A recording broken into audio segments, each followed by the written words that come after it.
Magandang buhay po. Ayun. Ay, talaga namang si Kapuyot ay sa wakas ay nakadalulay ng kasalan.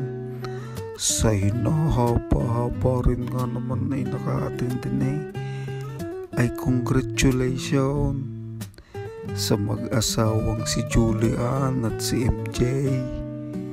Aba, ay kayo humayo at magpakarami at baka sa inyo masisira yung dalawang anak.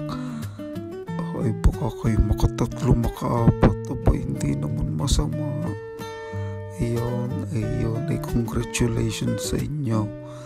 At talaga namang ako'y nabusog. Ayan, wari ko yung may ayan, yung fried chicken, may kaldereta, mayroong beef hukule.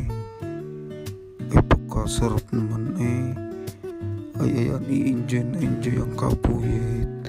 Aba, ay talaga naman ay pirong pagkatagal din naman na maka-attend sa garning kasalan. Ay nga ngayon lang uli dahil nga sa sitwasyon ay di nga ngayon ay di are kahit hirap ay nakarating at ay siyempre hipag bilas ay sinikap. Iyon ay kasarap ay kita mo't enjoy ay sa kain. Kabuyot kain. Iyan, inyatay patatas. Iyon, sinubo na. Ay sasalamat ho. Salamat, bye-bye.